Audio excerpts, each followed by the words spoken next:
Good night and welcome to In Focus, a live discussion brought to you by the Barbados Government Information Service.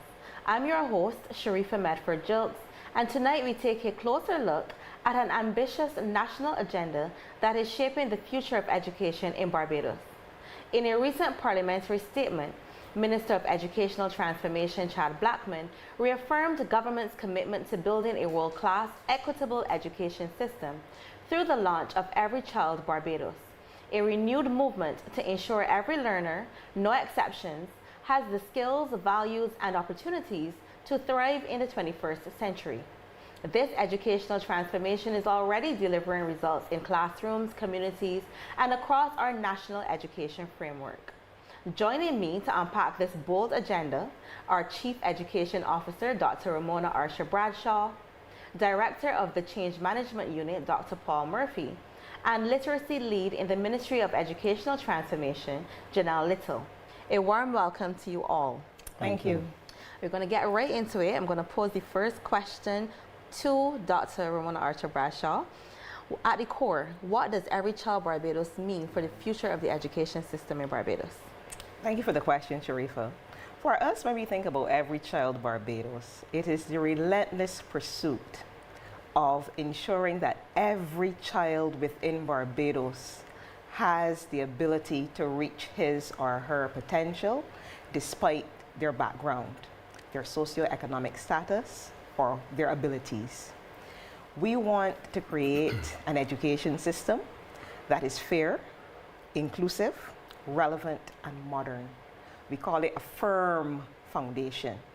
Fair, meaning that every child will have an opportunity to showcase what he or she knows or what he or she can do. Inclusive, meaning that you want every child to be included in the learning process. Those who are gifted, those who are challenged. In terms of being relevant, we have to look at our curriculum to ensure that it is in keeping and in pace with the changing times. In terms of being modern, we have to ensure that our students are exposed to cutting-edge tools so that they can reach their full potential. So for us, Every Child Barbados shows that as a Ministry of Educational Transformation, we are very relentless about reaching every child. And I know you mentioned foundation, and we're building a house as we're thinking about it right now. I noticed that the initiative is based on 5 pillars. Can you tell me more about those? Certainly. Well, when we look at the 5 pillars, at the top of the house, we want to have enhanced learning outcomes across the system. That's what we want to have. If that is so, it means that we have to look at the curriculum. Is the curriculum relevant for our students for now and the future? So the focus is reviewing and redeveloping our curriculum. We have to look at ensuring that our teachers are very well trained. That is another pillar. And our education leaders as well, because they're the ones who will have to inspire the change. We also have to consider the physical infrastructure. We have to look at the classrooms to make sure that they are fit for purpose. We have to look at the digital infrastructure, the technology or the tools that are required to ensure that our children are digital natives and that they can compete anywhere in the world. We also have to consider the legislation that guides what we do. Because as you know, you can try to make all the changes that you would want to make, but if you don't have legislation that will ensure that these changes can take root, nothing will happen. So those are the major pillars when it comes to this education transformation agenda that will help us to enhance student learning outcomes. Okay. As we know, and I do agree that teachers are the backbone of the education system. I'm not sure if this is for you or for Dr. Murphy, but what is going to be done or what is being done to ensure that our teachers thrive in their roles? Thank you very much for the question, Sharifa. So under the Education Transformation Initiative, we have been rolling out significant professional development for our teachers and our principals, our school leaders, and indeed our education officers at the Ministry of Educational Transformation. And we will continue that in earnest. We believe that it is important for us to upskill and prepare our teachers for a 21st century education system, and that's why we have focused, been laser focused on providing teacher professional development under the education transformation agenda. But beyond that, we're going to be doing a number of initiatives, or introducing a number of initiatives that should support our teachers across the system. For example, we will be establishing a teaching service commission, and that teaching service commission will be responsible for the recruitment, the promotion, rewards and recognition of our teachers. We're also going to be introducing teaching standards. We want our teachers to be operating at the highest level across the region and across the world. So therefore, in short order, we are going to be starting to develop those teaching standards that we want our teachers to follow. In addition to that, we're also going to be introducing an external quality assurance framework. Now that framework will allow the Ministry of Education to be able to interface with schools to say, this is where we expect our schools to be operating at. Because for us at the Ministry of Educational Transformation, we believe in the mantra that every school should be a good school in Barbados. And that's exactly what the external quality assurance framework is going to be allow us to do. So therefore, we'll go in, we'll have interactions with our schools, and if schools are not at the level that we want them to be at, we will provide the professional development that is required, or the assistance, or the mentoring, or the coaching that is required to allow those schools to reach that standard that we want them to reach as a Ministry of Education. And finally, with respect to our teachers specifically, we're also going to be introducing a licensing regime. Every other profession, there is some level of licensing or professional designation, as the case may be. And we're going to be hopefully, within the next couple of years, introducing a licensing regime as well, so that there's constant professional development, constant upskilling as a teacher, to ensure that we have the brightest and the best and the most committed in our classrooms, because our students are the future indeed of this country. This is a massive undertaking, and I think I've heard that we've trained about 1,500 teachers to date. How long do we expect this entire process to actually last? The training of teachers is actually going to be an ongoing process until the finalization of the education transformation agenda, which we are projecting will be sort of like a 7-year implementation period. But every single year, we are going to be delivering training for principals and or teachers. And if I may, just to give you an example of some of the courses that we have already offered to our teachers. We've done school improvement planning, we've done courses in autism, we've done courses in literacy, we've done courses in play-based learning, we've done courses in project-based learning. So we've been doing extensive training, and that training continues in October, in November, and December of this year, and will certainly continue for the rest of the academic year, and as I said, for the life of the implementation of the education transformation agenda. Okay. Okay, we've heard about the modernization of the structure, the infrastructure within the schools as part of this program.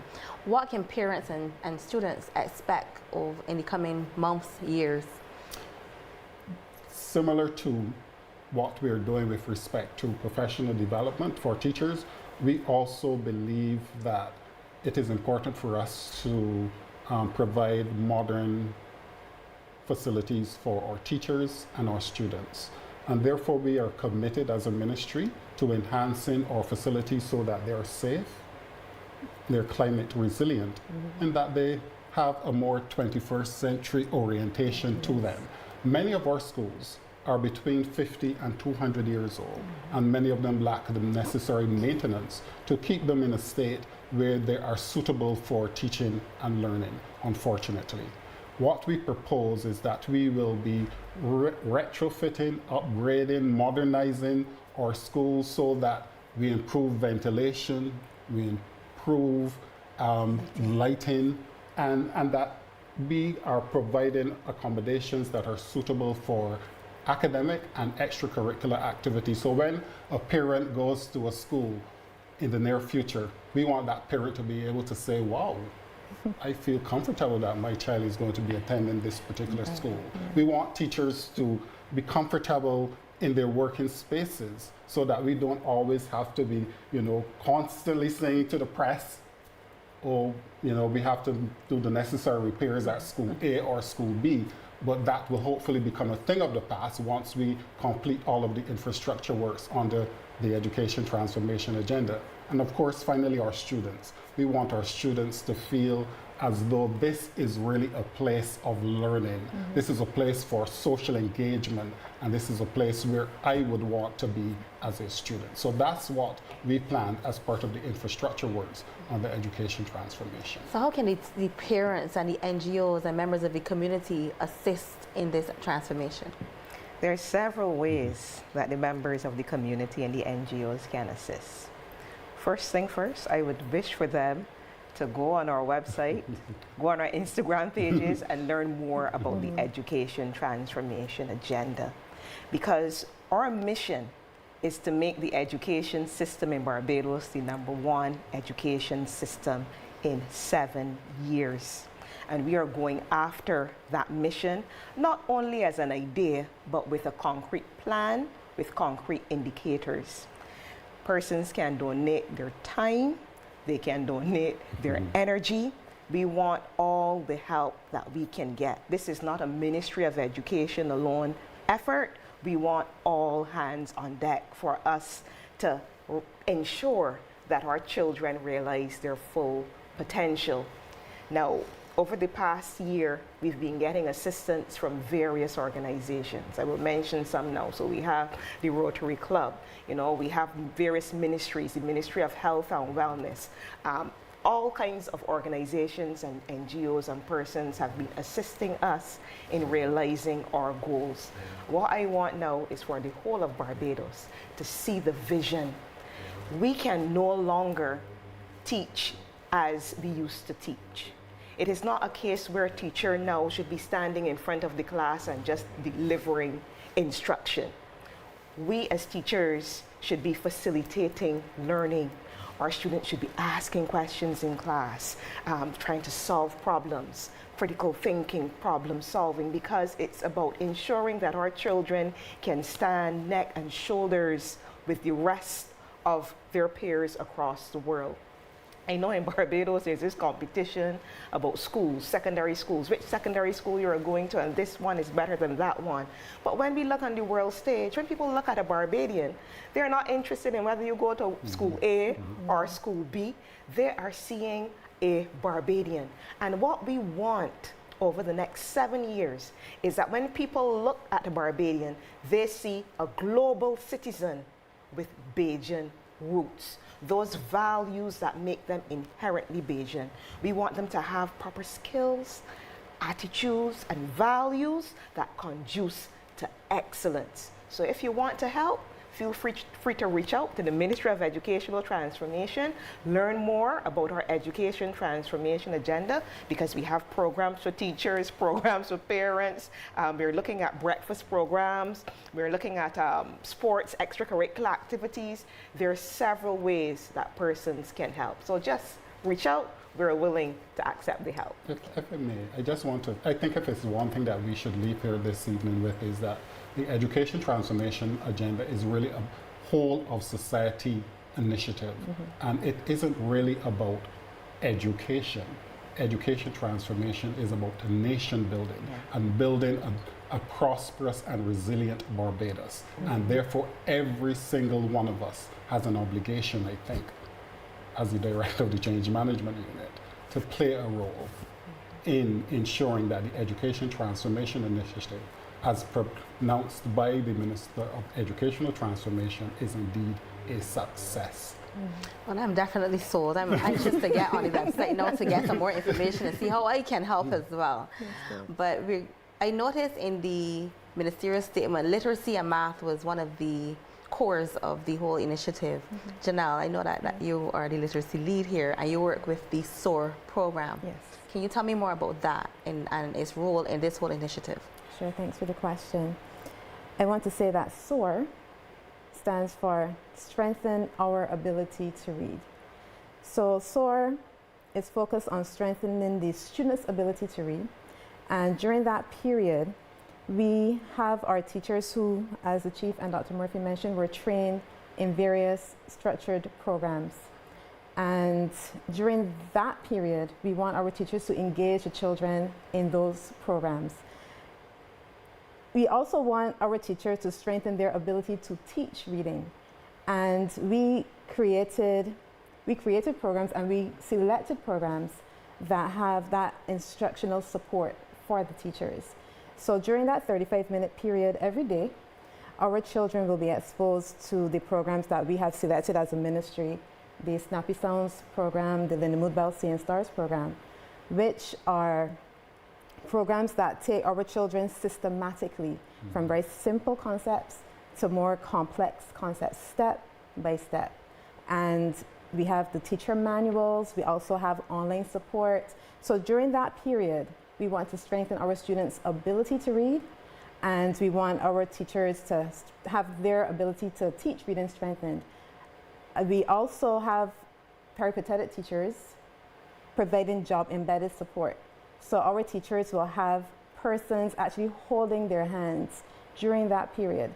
So our teachers are strengthened and our students are also learning progressively how to read. I also want to say that we selected programs that will ensure that every child will have access. Now, there are many approaches to teaching reading. We hear that. But not every approach is efficient and effective. And we selected an evidence-based approach that would ensure that students, even with learning disabilities, will have access to reading, because we want our children to grow to be confident and proficient readers. So we selected these programs so that our teachers can systematically take our children from simple skills to complex skills, so that their ability to read can be strengthened. You were reading my notes because I was wondering, how do we know, how do we make sure that every child, even those with disabilities, are included and are assisted in the whole initiative? So. Yes, as I said, the structured approach, evidence-based approach, proven to provide the support that students with learning disabilities need. Actually, it is proven to be the most effective method for students with dyslexia. So we recognize that we have children who were falling behind in town hall meetings over the years. We have parents who come to the ministry who are concerned about their children. We also have teachers who were concerned that, we don't know how to take children from A to Z. How do we start? Where do we continue?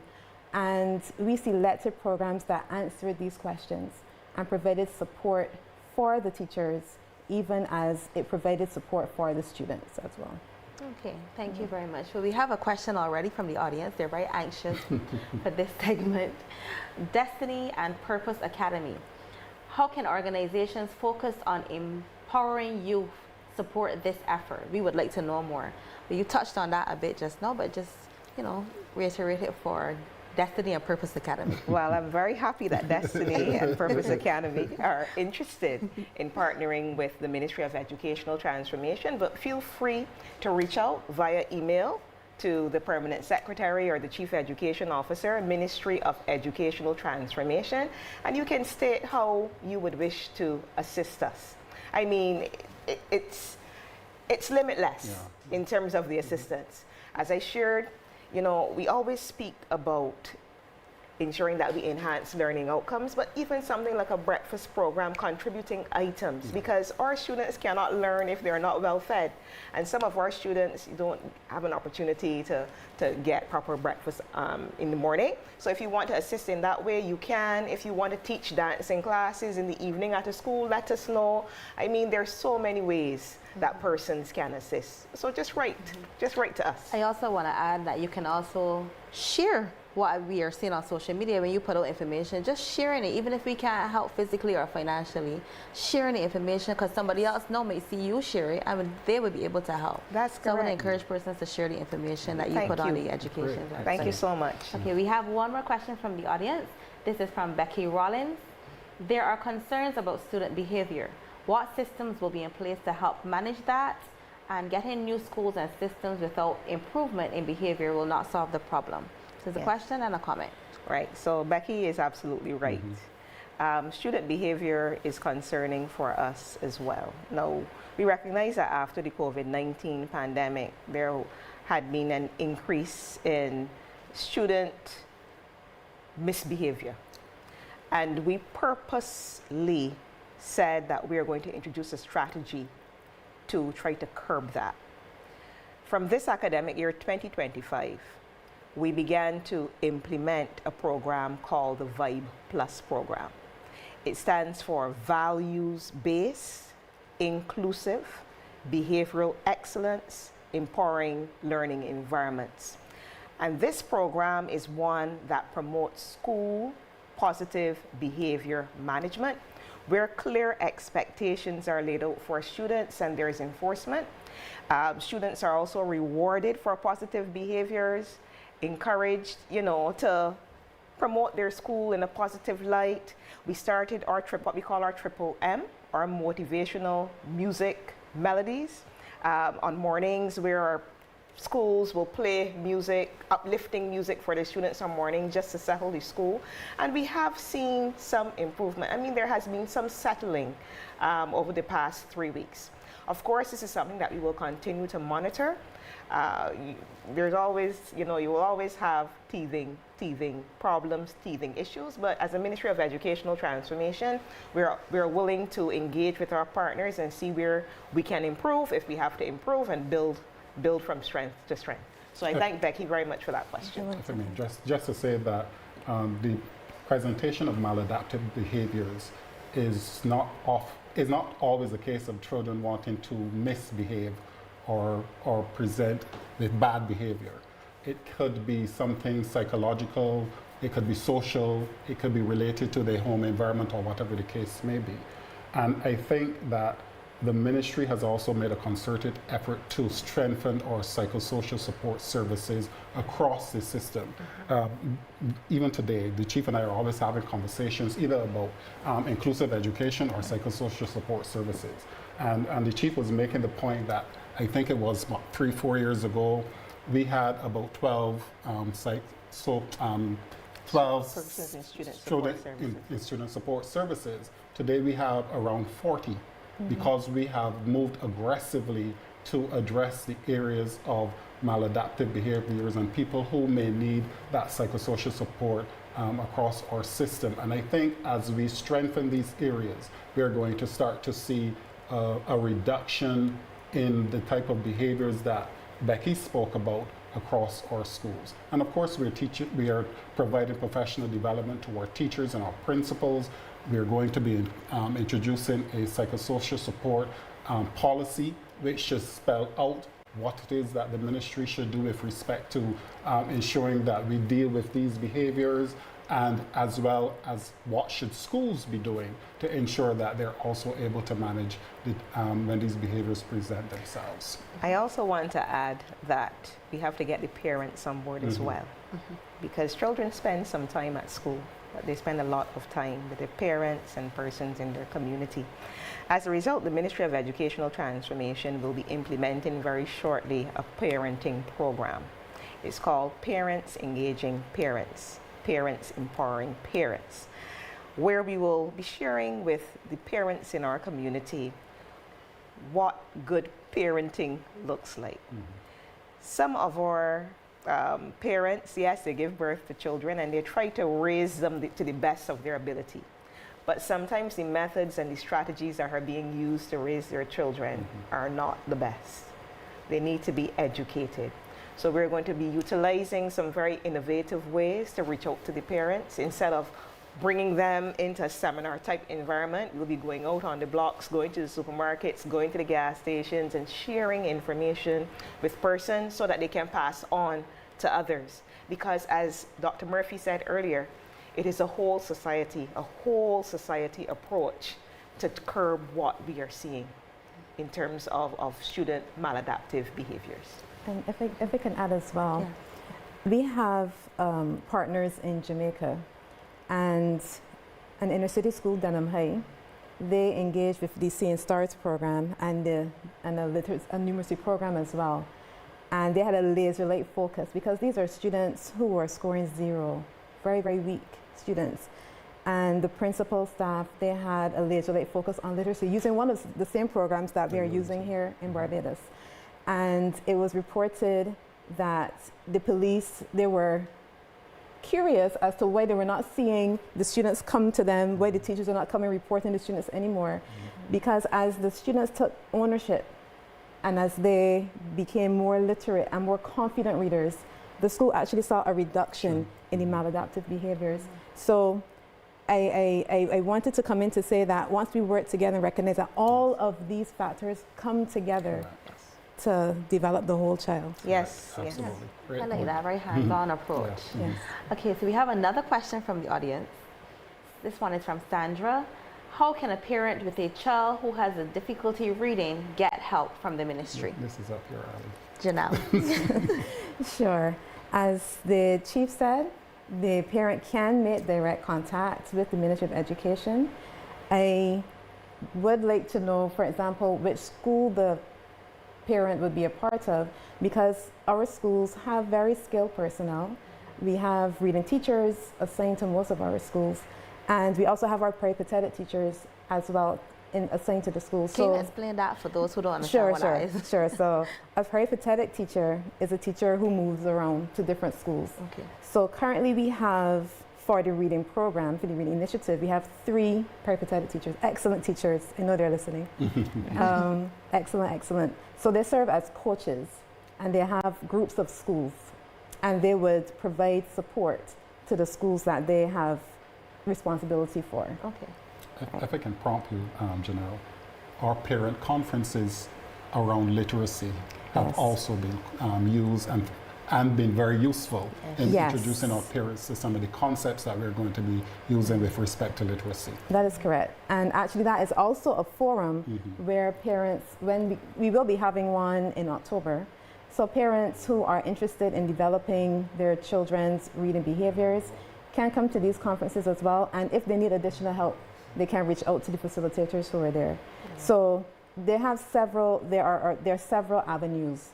Reach out to the principal. You can call the ministry directly and ask for me, leave a message, and I will certainly reach out to give that additional support as well. Okay, thank you very much for that. And we'll make sure we have that information available for our viewers and on our BGIS social media pages, Instagram and Facebook. Okay, so we've heard powerful insights from our panel so far. And when we return, we'll continue to look at how parents, educators, businesses, NGOs, and indeed every Barbadian can play a role in shaping a smarter, stronger, and more resilient education system. Stay with us. We'll be right back after the break.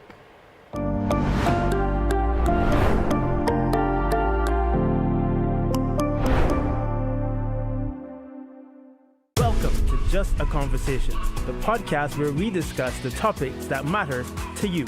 From real stories to real talk, we dive into everything. No filters, no fluff. We're talking about the issues you actually care about. Finance, mental health, sports, entertainment, and so much more. It's not just talk. It's conversations that bring us together, challenge us, and keep it real. Don't have time to watch? No problem. Just turn on the video while you're cooking and we'll keep you company. Listen on your morning commute, while you work out at the gym, or even when you get home on evenings and chilling out. Wherever you are, however you listen, this is your space for real conversations. Join us.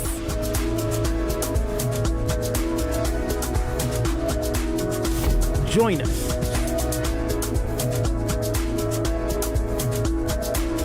Just a conversation.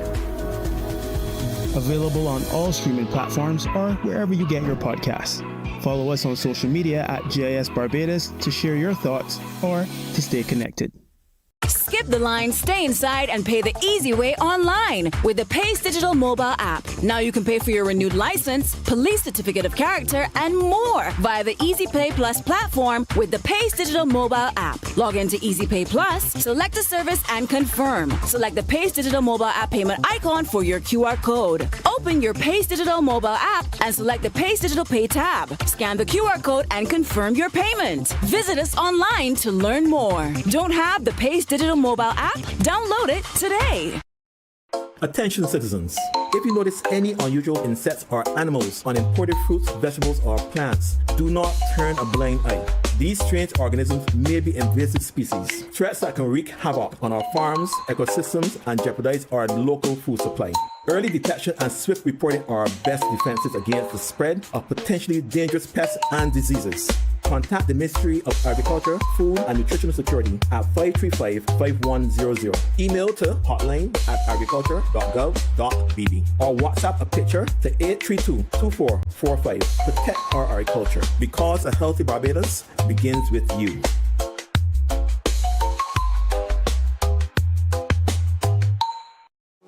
Hey farmers, now you can access our farms right from your phone, tablet or computer. Just visit agriculture.gov.bb. Go to resources and click download form. There you will find many of the forms you need, including incentives and rebates. And it gets even better. These forms are fully fillable. No printing, no hassle. Just type, save and submit. Your requests get processed faster, saving you time and effort. So why waste a trip when you've got better things to do with your time? Go online today and get it done from the comfort of your home or farm. Visit agriculture.gov.bb, click resources and download your form now. It's that easy.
It speaks to infrastructure, and each element has associated with it a team who's responsible for rolling out and a timeline, as well as the key performance indicator.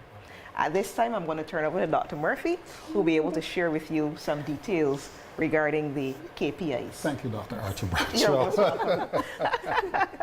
But the chief is right. We didn't just enter into this initiative blindly.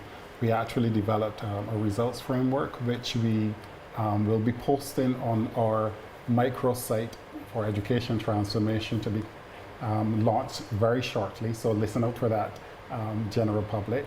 But the results framework speaks to what we expect at the output level as well as what we expect at the outcome level. So therefore, for example, at the output level, we will be able to identify how many teachers were trained, how many schools were repaired, if we've actually completed the inclusive education policy, if we've actually completed the education external quality assurance framework. So that's what you're going to get in terms of results at the output level. At the outcome level now, we expect to be able to report to the nation that we are definitely seeing improvement in numeracy and literacy rates across all of our schools, across all of our students. We expect to be able to report that we are seeing improvement in passes in critical areas like math and English and science. We expect to be able to say that we are seeing a reduction in some of the maladaptive behaviors that we spoke about earlier as part of the outcome indicators that we have included in the results framework. And we expect to be able to report that, within the next 5 years or so, we are seeing an increase in the number of students who are transitioning from secondary school to higher education. And we expect to see an improvement in the performance of our students who are transitioning from primary to the secondary level. So those are some of the indicators that we are going to be measuring as part of the education transformation agenda. And we're measuring these because it's important for us to understand the impact of the various activities, the various components and initiatives that we're going to be introducing under the program. And I will add that monitoring and evaluation for us is exceedingly important. And this is the reason why we have increased the number of researchers at the Ministry of Educational Transformation. We are also partnering with the University of the West Indies, and they're helping us to collect some data as well, because we need to be able to measure progress. It's not about coming to the public and saying, well, I feel that the students are doing much better in reading, or I feel as though, we are making some progress in terms of student behaviors. We actually need to monitor, evaluate, and collect the evidence so that when we come and we present, that we're able to say, yes, there has been growth in this particular area. Okay, thank you. We have our first question. This one is from Sweetness. How much input do teachers have in the education transformation program? Wow, teachers had lots of input in the education transformation program. From day one, Sweetness, from day one, when we looked at reimagining education, those first set of consultations that we had in 2022, we asked teachers to help us to define what a new education system will look like. We had meetings at the University of, right here at the University of the West Indies, where we had teachers from the primary level, secondary level, private schools coming together and sharing with us. I will go as far as to say not only teachers, but we got students to give us feedback, parents to give us feedback. I mean, in terms of the students, I remember the students, the little ones, drawing diagrams of what they would want their school to look like. In fact, one student drew a school next to the school meals department. And when we asked her why she did that, she said, well, she and her group, they were having a conversation about how sometimes the school meals will come late, and that if the school meals department was right next to the school, then they would get their meals first. So it caused us as a Ministry of Educational Transformation to think about school meals, that's one part, and how we can be more efficient in terms of that delivery, but to incorporate the views of the various stakeholders.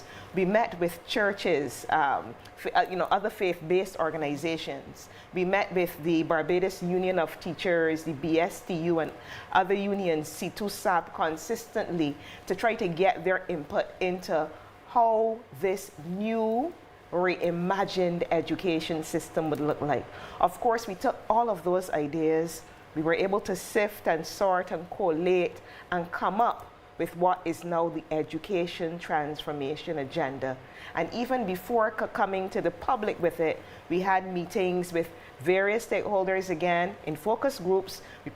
We presented to C2SAB, unions and other organizations as well. And they were able to have an idea of how we want to move forward in terms of the education transformation agenda. So teachers, yes, Sweetness, they were very, very involved in this process from day one. And as you did say, it's a whole of society approach. Yes, it is. And if I just wanted to add a more specific example as well. We talked about Project SOAR earlier, and during our initial implementation last school year, we had zonal meetings, small group meetings with teachers, just to get some feedback, challenges, successes. We actually did a SWOT analysis. And one of the things that came out was that teachers needed more time. They liked the programs, most of them. They liked the programs, but they felt that the way that the timetable was structured constricted them. They didn't have enough time to actually implement it and implement it well and consistently.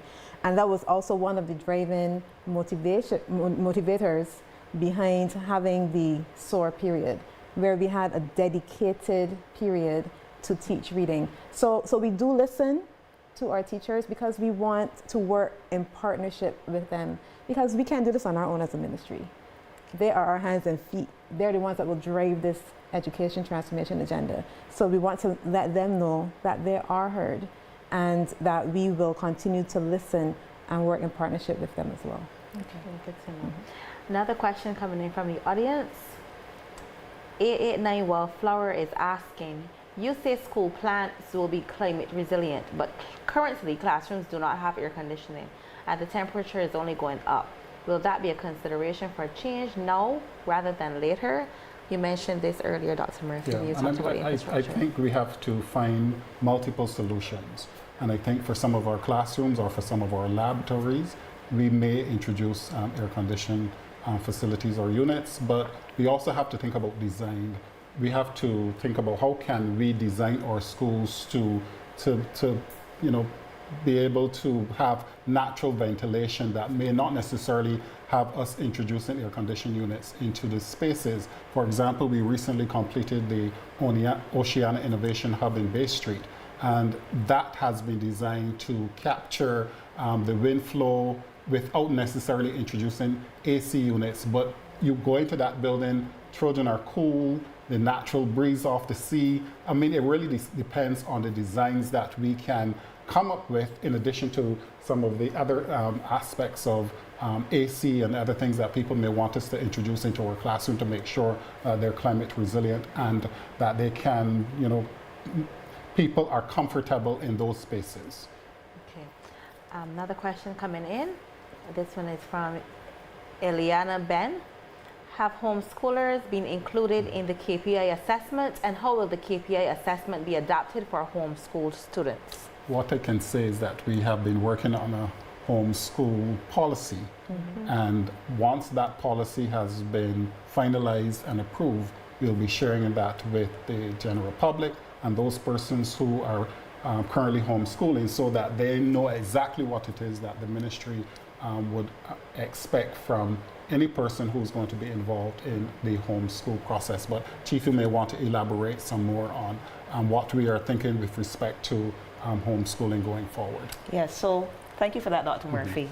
But in terms of homeschooling, Dr. Murphy mentioned the policy, but we have to make sure that there is the structure that allows for the function. And it is against that backdrop that we have an education officer now who's responsible for private schools and homeschooling. So she has been reaching out to parents and reaching out to the private schools to get their ideas on how we can make this policy even better. So, I mean, this question links right back into the question that was asked earlier about input. We always try to get input from our stakeholders so that we can craft an education system. I mean, it's not perfect right now. There will be changes, further changes that we may have to make, but you have to start somewhere. We always crave the input of our stakeholders so that we can make this education system the best for our students. And that is why we do what we do. Good to know. And as she said, no child is to be left behind. So homeschool, private school, correct, they're all going to be benefiting from this new initiative. Our next question is from AQT Pie. Oh, AQT Pie. Oh. I am an educator or administrator in the US looking to move to Barbados. I'd love to coach teachers. I have 25 plus years in the education system. I'm assuming she's asking how she can be involved. Yes, so she can just write the Ministry of Educational Transformation, write a proposal. Tell us about her skills, her CV, let us know what she can offer, send a proposal about what she wants to do, and tell us how it aligns with the education transformation agenda, and we will review it and get back to her. Good to know. I hope that answers your questions, a cutie pie. Our next question is from Loana Grant. Good night.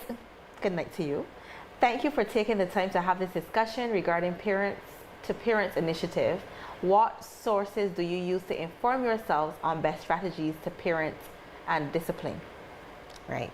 So with regard to that, we have some experts within the Ministry of Educational Transformation itself, but we do not rely on that expertise alone. We reach out to places like Barbados, there are international organizations as well, documentation out there on parenting, and we draw from the best to curate the best programs for our parents. So documentation, reliable sources from within the ministry, outside the ministry, coming with partnerships, that is the kind of information that we use and that we will share once curated. Thank you. Questions are coming in very fast and furious tonight. Oh, okay. I can ask my own question now. Yeah, so we were talking, I read also about the digital, and you mentioned the digital transformation aspect of the initiative. And I noticed artificial intelligence was included, I guess, in future plans. Can you tell us a little bit more about that? Yes. Well, artificial intelligence is something that we cannot get away from. Every single day, you know, if you go on the social media and you watch videos, or, you know, you're looking at something, you have to ask yourself, is this real or not? Is this real or not? So it means that we have to be able to ensure that our students can differentiate between AI and those things that are not AI, and they have to learn how to use AI to help them with their learning. It is against this backdrop that we firstly introduced digital literacy into our schools from 2023. We ran the pilot and then we rolled out in full in 2024. So our students are being exposed to digital literacy so that they can understand how to use technology in the way that it should be used. The second thing that we've done was to partner with the National Transformation Initiative. They have a module on AI that we are going to deliver within our secondary schools. We need to make sure that our students are aware of it. So yes, AI is something very real, but even before that, in 2021, the Ministry of Educational Transformation decided to ensure that students in Barbados are exposed to coding and robotics. And you might ask why. We do not know what the world will look like in the next 20 years. We can only imagine. But one thing we know for sure is that the world is technologically advancing. It means that our students must be able to use the technology and create technology that will help us to solve problems. If we as a country do not move in that direction, it means that we will be left behind. Because if we remain stagnant and the rest of the world is moving forward, we're inevitably moving backwards. So everything that we speak about is ensuring that our children are kept on the cutting edge every time. I know change can be uncomfortable, but very often change is necessary in order to be in the front. What about access to the technology? Because we're talking about making sure they can use it and stuff. And I know that over the years we've been doing, and the ministry along with private organizations have been doing a lot to make sure children have the technology. Is that also part of the educational transformation? Most certainly, most certainly. Our students will be receiving devices in a phased way. We're about to launch something digital very soon. I'm not going to spoil it and say what it is, but very, very soon, students will be getting their laptops and they will be utilizing them for their learning. And you will learn more about that when the next episode comes, I believe. What ages, though, will we start, introducing the digital and the technology aspects of the program? Well, we've started to introduce technology from as early as the primary level. They utilize tablets, especially during the COVID-19 pandemic period. They utilize the tablets while the older children had laptops. But you know, with time, some of the laptops became obsolete. Some of the students damaged the laptops. So we are currently working on an IT policy, and that is very near completion, because we have to make sure that once students get these computers, they know how to treat them. And parents as well need to have some kind of responsibility, to ensure that the children are treating the devices as they should, and that is to facilitate learning. Even more than the devices, the information. I think an important aspect would be to make sure that children understand safety with regards to online presence and information that you put out there as well. And I would really hope that that would also be part of the Yes, and that is part of the digital literacy program. That's one of the first things that they learn, right? Because they have to know, what scammers look like, what kind of information you should be searching for on the computer. So all of that is taught in digital literacy.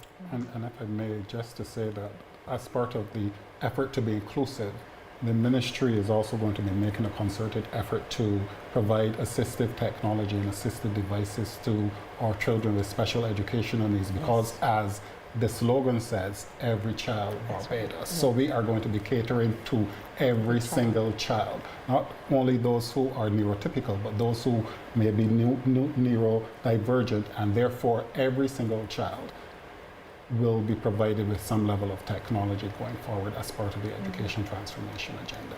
That's very good. Okay, back to the audience now. We have a question from Happy Camper. Will there be media literacy and critical thinking subjects for all students? You spoke about that, but how will it be incorporated? That's a wonderful question.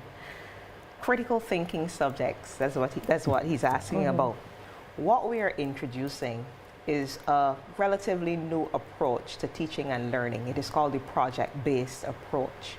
And this is where students wouldn't see subjects as discrete disciplines that they just learn and regurgitate for an exam, but the students learn the concepts associated with the subjects through problem solving.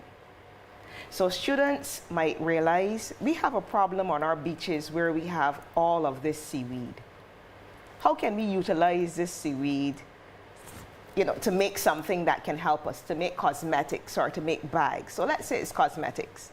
They will have to now research the composition of seaweed, look at the chemistry of it to see how they can utilize it for cosmetics. But you can't just go and take seaweed off the beach like that. They might have to write letters, they might have to, so then you incorporate the use of English. And then let's say that they make the cosmetic product. They might have to decide, well, all right, we have to market this here. How are we going to market this cream now? How are we going to market this lotion? So that's where the art comes in. So the students then will be operating in an environment that is authentic, where they utilize the subjects as the vehicle for learning and not seeing the subject as the end in itself, where they write an exam, pass it or fail it, and that's the end. We want our children in Barbados to be critical thinkers, because there are several problems in Barbados to solve, several problems in the region to solve, and we don't want to necessarily go overseas to get people to come in and solve them for us. We want to create the kind of environment where our children feel empowered to solve the problems within our region for the region. Okay, I can also see then how they can actually be paired then with persons from the business community then to also flesh out or to gain more information and insight into the ideas that they may have. Yes.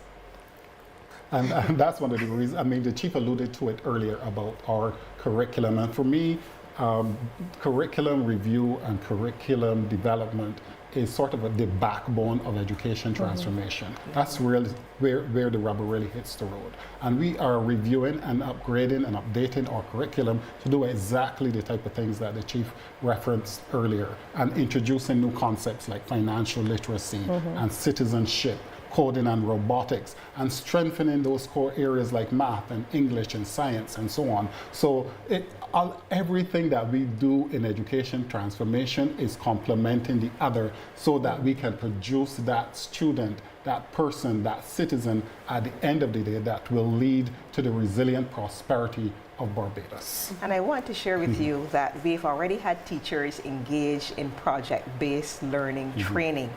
and go on our MEDT Instagram and see those teachers giving their testimonies. They are loving it. It's new, it's different, it calls for planning, it calls for the visual arts teacher to talk with the science teacher to talk with the English teacher, but they're loving the collaboration. And we can see in the very near future that this will pay dividends, not only for the students, but for the teachers themselves, who will be sharing their knowledge and learning from each other with the communities of practice that will be formed. Okay, let me back to the audience. Sharice is asking, computers require electricity and an internet connection. Not everyone has access to these, so how will the Education Transformation Program address these social issues? I am glad that this question was raised. Thank you for that question, Sharice. Because during the COVID-19 pandemic, when we gave our students computers, some of them did not have electricity. Some of the students did not have internet. And we, as a Ministry of Educational Transformation, were able to have discussions with the providers to see how we could assist those students and those parents who were in need. We went as far as assisting in the rewiring of houses so that students can have that electricity. That's how far we went. So yes, we have those students who are not as privileged as others, but because of our brand, Every Child Barbados, because of our vision to create a firm education system, one that is fair, inclusive, relevant, and modern, we have to cater to those children who may be disadvantaged. And is this an opportunity for you to also work with any other departments, as you would have mentioned, that you are working with earlier, because they can see how welfare probably can play a role in assisting in this regard? Certainly, and they have assisted us tremendously, and they still do. Even as we speak, there are some students who are unable, they were unable to purchase, the parents were unable to purchase uniforms for them, and through the Ministry of Educational Transformation, that is facilitated. You have some NGOs donating uniforms and shoes and those kinds of things. As I said before, once the whole of Barbados comes together, we will see greatness. And very often you will see those children, and you will not know that they're the children who a month ago didn't have any uniform.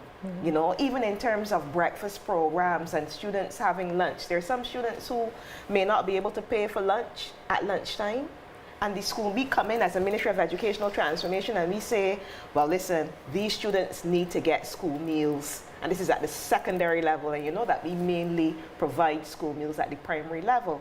But because we are a caring ministry, and for us it is Every Child Barbados, we make sure that our children are taken care of to the best of our ability. And if we can't do it, we make sure that we refer the parents and follow through with other agencies who will be able to do it. Okay, thanks for that. We have another question. This one is also from Luana Grant. Indeed, it is important to be aware of AI and how to use technology well. Will students also be taught how to use it, especially managing screen time for the primary students? I would have alluded to this just now, but we can still reiterate it for... Oh yes, students will learn about AI, and screen time is very important. I mean, that was a robust debate that we had within the Ministry of Educational Transformation, because while we want to move towards the use of technology and allowing students to have these computers, we have to be able to balance it and look at the fact that if these students are going to be using these computers for their learning, it means that they will be looking at these computers all the time. So we had to balance it, and we said that we will still have books for students to use. We will still give them opportunities to pause during the curriculum, you know, to go outside and engage in field trips and other physical activities and so on. So screen time management for us as a Ministry of Educational Transformation is very important, and we have considered that. We've discussed it, as I said, very robustly, and we've come up with a plan with regard to how we can manage. Okay, I'm going to give you the opportunity now to offer any final comments about the Educational Transformation Initiative. So Paul, Dr. Murphy, we can start with you. Okay, and thank you very much for the opportunity to be part of the program this evening. I just want to reiterate the point that education transformation is basically about all of us. It's about us coming together, working together to improve the education of our students, and we should hopefully see that redound to the benefit of our communities, our society, and our country as a whole. If we get this right, Barbados has the potential to be transformed itself and to become that developed nation that we all thrive and strive for it to be. So we are committed as a ministry to ensuring that this education transformation initiative is successful, and we want you as our partners to also work with us to ensure that indeed every child Barbados succeeds. Chief, I'm going to leave you to last. Janelle, your comments. Sure. Thank you once again. And I want to reiterate something that you mentioned at the beginning of the program. The Minister of Educational Transformation made a bold statement that all Barbadian students should be able to read by the age of 7. And we believe that this is possible. And we are committed to ensuring that our children are exposed to up-to-date, research-based strategies and methods and resources to ensure that that goal is reached. We are committed to ensuring that we continue to build out our structured literacy resources so that students from nursery right up to the secondary have access to these resources that will definitely improve their ability to read, that will help them to soar, and that will help our teachers to soar. We want our students to be confident, capable readers, but we also want our educators to be capable, confident educators.